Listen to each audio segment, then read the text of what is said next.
नमस्कार साथियों, मैं हूं अनूप थपलियाल। साथियों, क्या उत्तराखंड में आजकल टोपी ट्रांसफर की राजनीति की जा रही है, राजनीति चल रही है।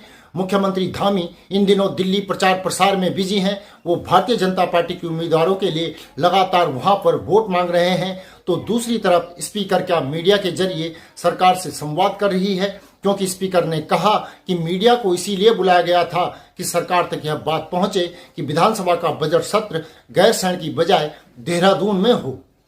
मैं निर्णय नहीं ले रही हूँ, इसीलिए आपको बुलाया गया है। मैं सरकार से निवेदन कर रही हूँ। ये मेरा निर्णय बिल्कुल नहीं है कि गैरसैंण में होना चाहिए कि देहरादून में होना चाहिए। मैं अपनी परिस्थिति सरकार को बता रही हूँ और अपनी स्थिति बता रही हूँ। अगर ऐसा आदेश आएगा या ऐसी बात होगी, आपस में बैठ के कैबिनेट में ये निर्णय होगा, तो फिर हम उसी तरह से कार्य करेंगे। लेकिन इस वक्त स्थिति हमारे लिए थोड़ा सा वहाँ डिफिकल्ट है। लेकिन अगर सरकार इस तरह का निर्णय लेती है तो फिर दौड़ेंगे। लेकिन मैं निवेदन फिर भी दोबारा से करना चाहूंगी कि यहाँ हम इस वक्त पूरी तरह से तैयार हैं और बजट सेशन है, जब अच्छे से तरीके से यहाँ पर हो सकता है, तो इसलिए निवेदन ही रहेगा।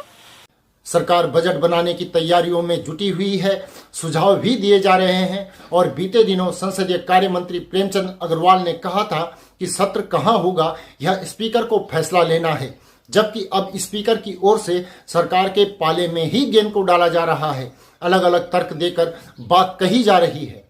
उसका जो प्रोसेस चल रहा है वो 1 साल से चल रहा है और रुड़की IIT का भी जो प्रोसेस है पिछले 3 महीने से चल रहा है। एक प्रोसेस हमने सोचा यहाँ खत्म करते हैं, क्योंकि चारों तरफ फैलाने से फिर दिक्कत होती है। अगर गैरसैंण भी खुला होता और इस वक्त हमारा देहरादून भी पूरा नहीं होता तो हमें दिक्कत होती।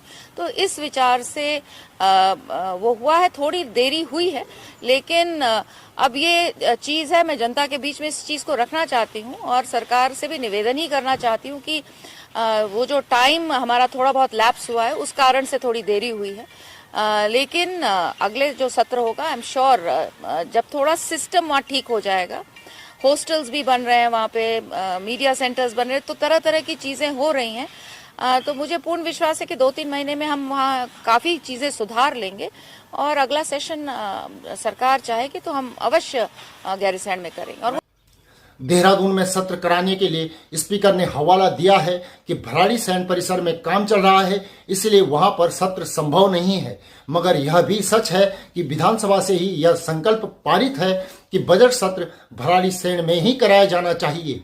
मगर स्पीकर इस मुद्दे पर फिलहाल काम का हवाला दे रही हैं। दूसरी तरफ बड़ा सवाल यह है कि आखिर मीडिया के जरिए ही क्यों, आखिर क्यों सरकार से बात करने के लिए स्पीकर को मीडिया का सहारा चाहिए, या मीडिया का सहारा वह ले रही हैं। तमाम तरीके के पहलू हैं जिसे लेकर सियासत भी की जा रही है, सियासत भी हो रही है। भाग्य है कि यहाँ पर अस्थायी राजधानी भी है, ग्रीष्मकालीन राजधानी भी है, लेकिन अस्थायी राजधानी आपको नहीं करता।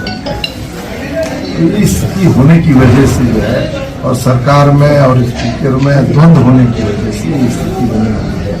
सरकार कुछ कहती है, करती कुछ है। स्पीकर जो है कहती है कि हम सरकार से ये आग्रह करेंगे। आग्रह वाली कहाँ बात हो रही? जब घोषणा कर दी थी कि हम बजट सत्र जो है गैरसैंण में आहूत करेंगे, तो वहां क्यों नहीं कर रहे? खैर, सरकार जहां भी या स्पीकर जहां भी सत्र कराएगी, कांग्रेस विधानसभा सत्र के लिए पूरी तरीके से तैयार है। हम सरकार को सदन के अंदर घेरने का काम करेंगे। मुख्यमंत्री जी की जो घोषणा है, सत्र जो है 10 दिन का होगा, तो सत्र 10 दिन का होना चाहिए। प्रीतम सिंह ने सरकार पर सवाल उठाए कि सरकार करती कुछ है और कहती कुछ है।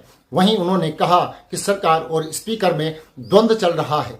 इस रिपोर्ट को लेकर आपकी क्या राय है, कमेंट करके जरूर बताएं। साथ ही चैनल को सब्सक्राइब करें और नीचे दिए गए नंबर या फिर QR कोड के माध्यम से हमारा सहयोग भी जरूर करें। अभी के लिए इतना ही। अगली रिपोर्ट में आपसे जल्दी ही मुलाकात होगी। तब तक के लिए नमस्कार।